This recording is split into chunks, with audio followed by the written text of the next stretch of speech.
tingal daw, ang yaman sa mikan ka, kaya nilay tayo dapat. Yan kasama din,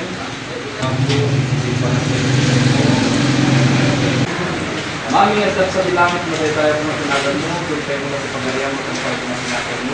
Yung pinapangarap ko talaga na mag-own ng sariling negosyo, aliban sa ihawan sa kawayan, syempre family business yun. Gusto ko magka-independent, parang iisip ko, minsan napapanaginipan ko, may sarili akong resort sa Boracay, ayun. Talaga pinapangarap ko talaga yun. Ayun, isa rin pangarap ko talaga to, maging TV host minsan. Ito na nga. Kwartong na kong toy? Hindi na po. Pagod na pili ko.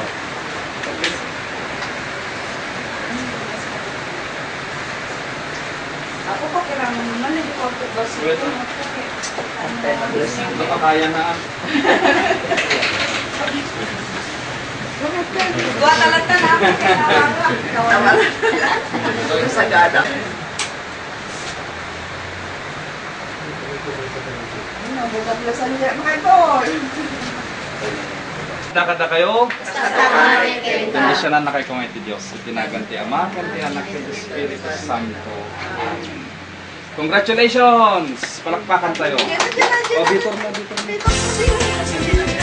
Bagas na ata.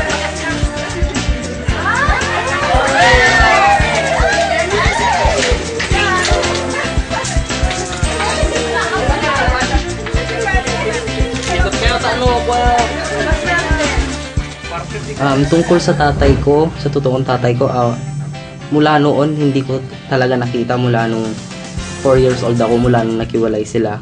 Kaya hanggang na yon wala pa talaga siya kasi ayun, masakit maisipin kasi mula nung paglaki ko wala na siya. Hindi ko na siya nahahanap. Maski sa social network hindi ko ma-research, pero wala yung isipan ko na hanapin siya o ano, kasi nga syempre masakit din sa akin kasi pagkabata ko wala na siya. Kaya ayun, hindi ko na feel yung tunay na talagang tinatawag na pamilya, pero nagpapasalamat pa rin ako kay lolo at lola ko kasi inadapt nila ako. Tirong ring talaga akong anak nila. Pinalaki ako na mabuti, ganon, kahit na wala akong feeling ng ama, na tunay na ama, pinalaki pa rin nila ako na pinaramdam sa akin talaga na yung tunay na pagmamahal ng tunay na pamilya.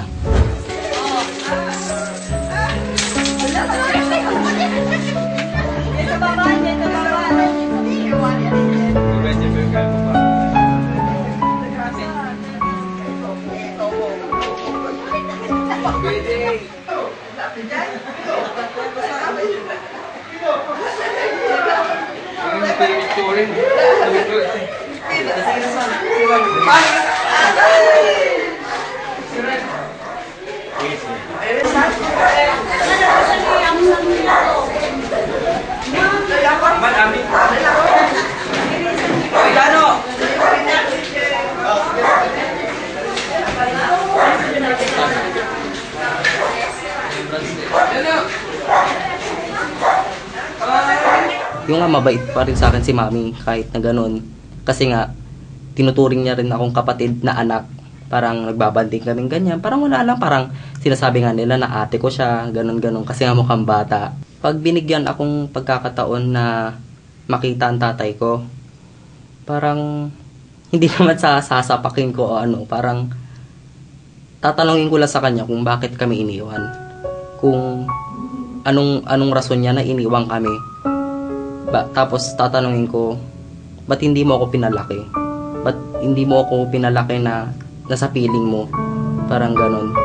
Parang, syempre, hindi ko na rin iisipin yung kasi may naramdaman na akong pagmamahal sa lolo't lola ko. Kaya sila na yung tinuring ko talaga. Pero sa tunay na papa ko, parang wala man lang concern sa kanya. Wala.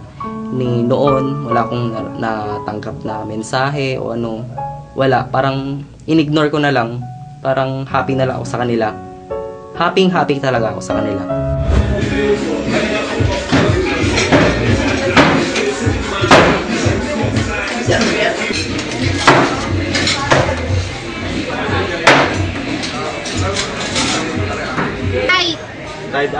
Balin niya. Soda. Mati. Mati. Sekarang talaw-talaw.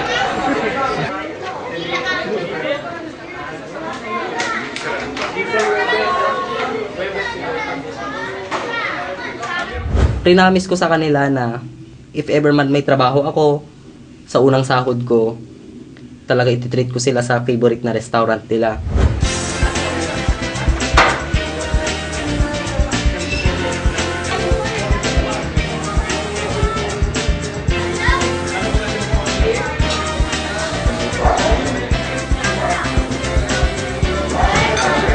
Ayun, si Mami ngayon, okay na siya na yun eh. Parang, ma-happy na rin siya eh. Parang wala na siyang hinahanap na iba. Kompleto na siya. Diyan si Tito Cardo, sa negosyo nila. Diyan din yung half brother ko, si Miguel. Ayun, lagi kaming nagpabanding, ganyan. Parang wala nang kulang. Parang, tingin ko sa kanya talagang okay na siya. Okay na. Wala na siyang hinahanap na iba o ano. As in, tutok lang talaga sa negosyo. Ganun.